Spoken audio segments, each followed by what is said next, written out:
का हाल सो सोलने आलियो।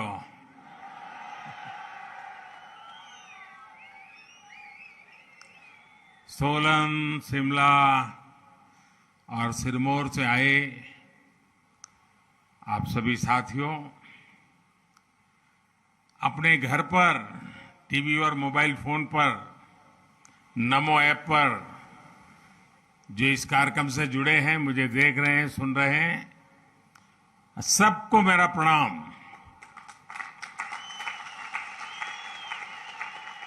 इतनी बड़ी संख्या में आपका हमें आशीर्वाद देने के लिए आना, विरोधियों की नींद आज खत्म हो गई।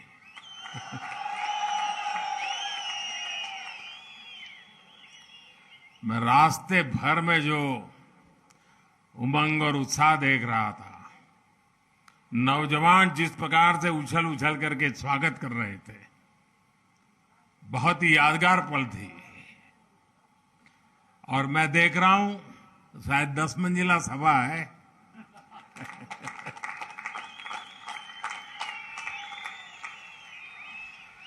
आज सोलन ने पूरे देश को संदेश दे दिया है, हिमाचल में एक बार फिर डबल इंजन सरकार, हिमाचल में एक बार फिर भाजपा सरकार।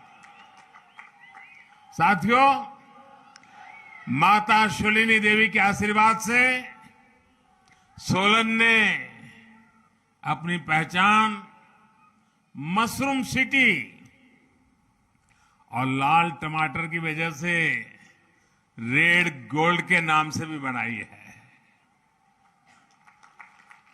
और मुझे खुशी है कि जब मैं गुजरात का मुख्यमंत्री था तो मैंने हमारे मशरूम किंग ठाकुर बुद्धराम जी को गुजरात बुला करके उनका सम्मानित किया था।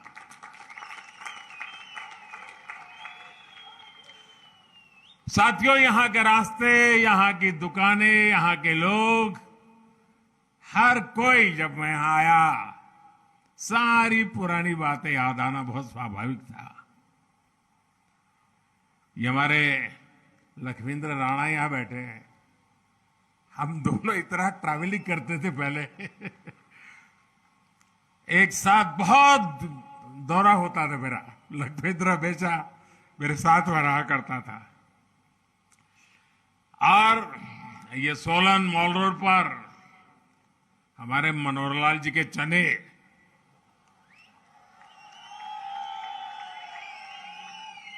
शायद ही मैं कभी यहां से गया हूं और मनोहर लाल जी के चने न खाए हो।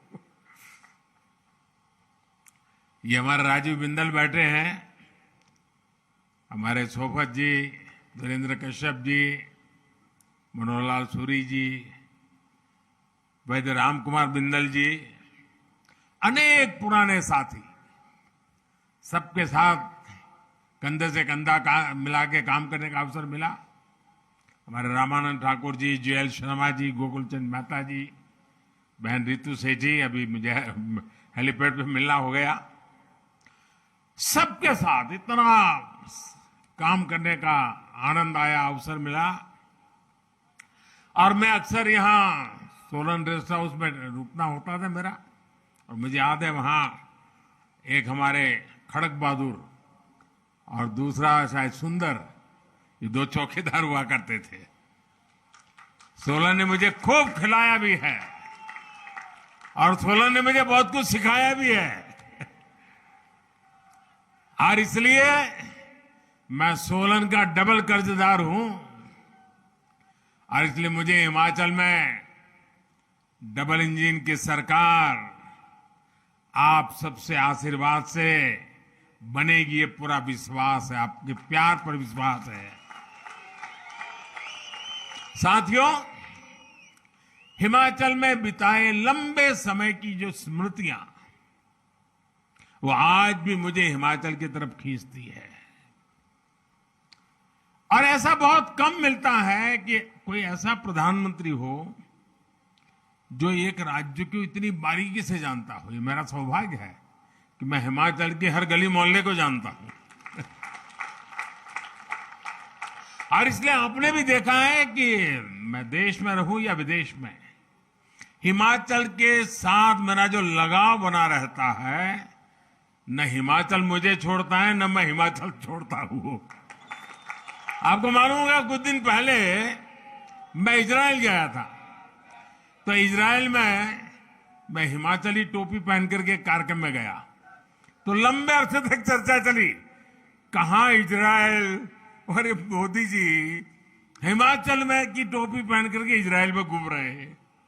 अभी कुछ महीने पहले जब मेरी नेपाल के प्रधानमंत्री जी से मुलाकात हुई, तो मैंने उन्हें कांगड़ा की राधा कृष्ण की पेंटिंग उपहार के तौर पर दी थी। और दादा ऐसा ही नहीं है कि मैं ही हिमाचली वस्तुओं का उपहार सबको देता हूं, हिमाचल के लोग भी तो मुझे इतने सारे उपहार देते हैं।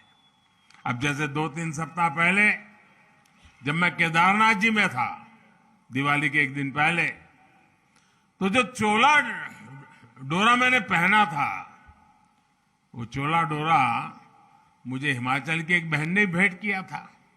और तब मैंने उनसे कहा था कि मैं किसी ठंडे कार्यक्रम में, ठंडी होगी जहां जाना होगा, मैं जरूर आपका एक जो गिफ्ट मुझे दिए मैं जरूर पहनूंगा। और मैंने पहना केदारनाथ में। देखिए हिमाचल के लोगों का स्नेह अमूल्य है, इस ऋण को भी कभी मैं चुका नहीं सकता जी। मैं बार बार कोशिश करता रहूंगा, लेकिन हिमाचल का विकास करके, हिमाचल के लोगों का जीवन आसान बनाकर मैं अपना ये दायित्व निभाने के लिए हर पल तैयार हूं। साथियों, हिमाचल को आज जिसकी सबसे ज्यादा जरूरत है वो है राज्य को स्थायित्व देने वाली भाजपा सरकार। भारत ने 80 के दशक के बाद से 3 दशक तक 30 साल हमारे बर्बाद हो गए।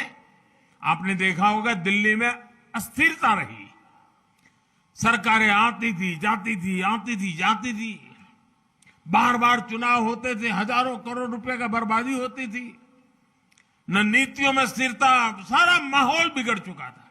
इतना बड़ा देश, कई बार चुनाव हुए, देश का हजारों करोड़ रुपए का व्यय हो गया भाइयों।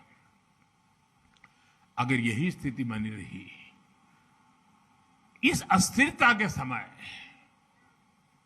देश नीति के मामले में, निर्णयों के मामले में, विकास के मामले में पिछड़ गया और दुनिया भारत की तरफ से उदासीन हो गई। फिर देश के लोगों ने तय किया कि जब तक दिल्ली में स्थिर सरकार नहीं आती है, मजबूत सरकार नहीं आती है, भारत का भाग्य नहीं बदलेगा। और इसका नतीजा ये हुआ कि आप सबने, पूरे हिंदुस्तान ने 2014 में हमें इतने आशीर्वाद दिए, इतने आशीर्वाद दिए, और हमने भी आपने जो जिम्मा दिया उसको 2014 से 2019 दिन रात मेहनत करके आपकी अपेक्षाओं को पूरा करने में कहीं पीछे नहीं रहे। और उसका परिणाम यह हुआ कि 2019 में दोबारा आपने आशीर्वाद दिया। साथियों, हमारे देश में जो छोटे छोटे राज्य हैं, वहां भी अस्थिर सरकारों का लंबा दौर रहा है। छोटे राज्यों ने इसका बहुत नुकसान उठाया है। लेकिन बीते वर्षों में हमारे पड़ोस में उत्तराखंड हो, गोवा हो, मणिपुर हो, अनेक ऐसे छोटे राज्य, उन्होंने अब स्थिर सरकार की तरफ अपना मुंह मोड़ लिया है और पूरी तरह सरकार को दोबारा लाना। और भाजपा सरकारें आज छोटे राज्यों में दोबारा जीत करके आ रही है। इतना ही नहीं, उत्तर प्रदेश में भी यही परंपरा हो गई थी, वहां के लोगों ने रिवाज बदल दिया, उत्तर प्रदेश में भी योगी जी की दोबारा सरकार ला दी। കൂടുതൽ വാർത്തകൾക്കും വാർത്തകളിലെ വസ്തുതകൾക്കും ഈ ചാനൽ സബ്സ്ക്രൈബ് ചെയ്ത് ഫോളോ ചെയ്യുക.